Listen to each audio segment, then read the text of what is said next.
Your EP was just dropped today, August 8th, so very Yeah. exciting.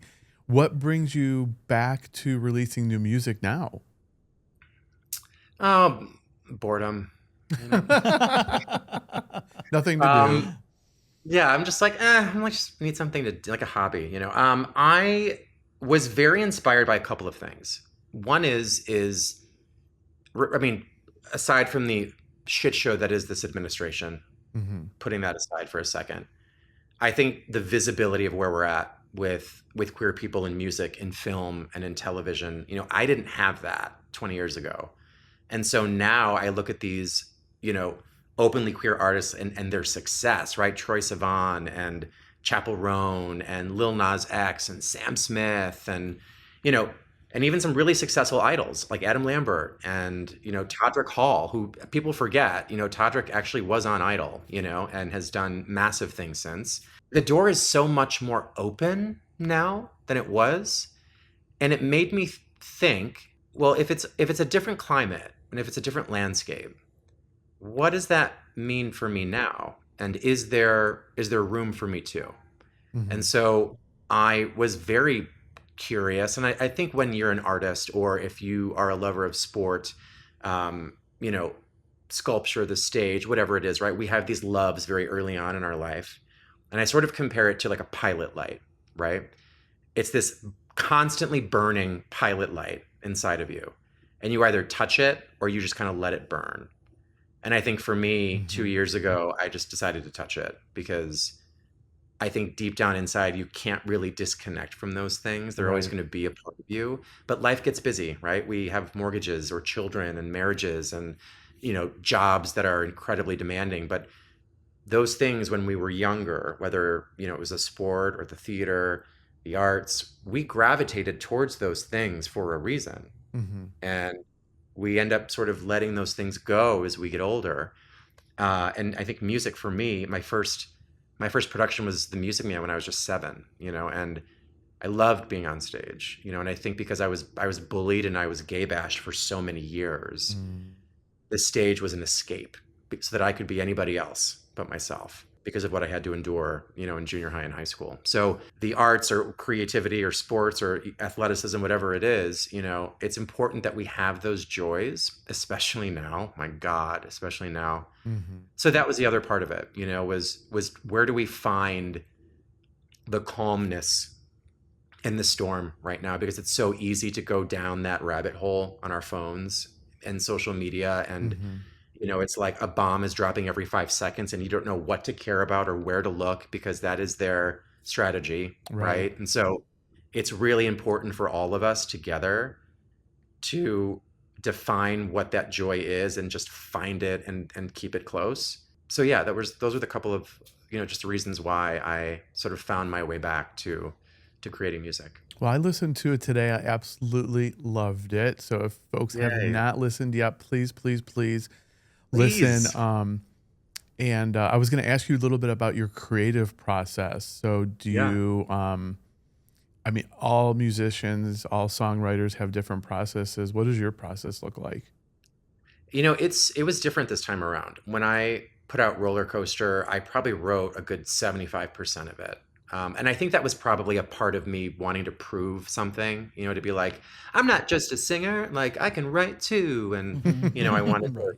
because after Idol, you're only what people perceive you to be because Mhm. they only know you in that sector, right? And so when you have this great fan base, and Idol is all about creating that for you, they know you as someone who can sing many different genres of music because every week would be a different genre, right? And Mm. so when I put together Roller Coaster, it was I found a producer, and that producer and we co-wrote everything. He produced everything. So it was very cohesive and the sound was sort of, the same, but the music was different. It was like jazz, it was pop, it was rock, it was Avril Lavigne on one track, and then it was Britney on another, right? And so I just Mhm. was like, well, I don't care. I'm going to do it all for this record because that's who I am, right?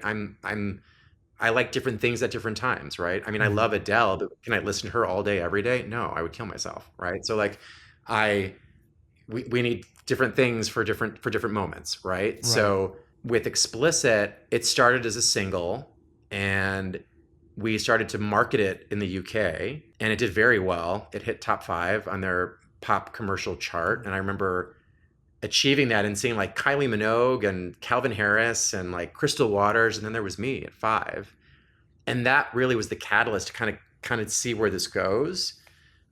Music is very expensive to do on your own when you don't have a label. You know, it's if you, as an independent artist, it's tough. So every dollar counts, and I wanted to make sure I was investing it in the right way. And then the second single in 2024 was Pyramid, and that did top 6 in the UK. And I was like, okay, maybe I should just move to the UK for God's sakes. Right. And then that was when I really started to think about what does a full EP sound like? Like, what would it be like? Because I already loved my first 2, and I thought, let's finish it out. Let's do like a 6-song album. Let's throw some remixes on there so it feels a little bit fuller, just because 6 tracks feels really short. And I loved these remixes because I think they breathed like a different vibe into the song. And for those that love to dance, and like for the DJs and the clubs, like it's a great, it's a great way to kind of reinvigorate, I think, the EP. And I teamed up with this incredible queer songwriter named Jace Green. Jace is in Oklahoma City, and Jace is 23, Oh, so okay. Oh, almost wow. 20 years younger than me. Mm-hmm.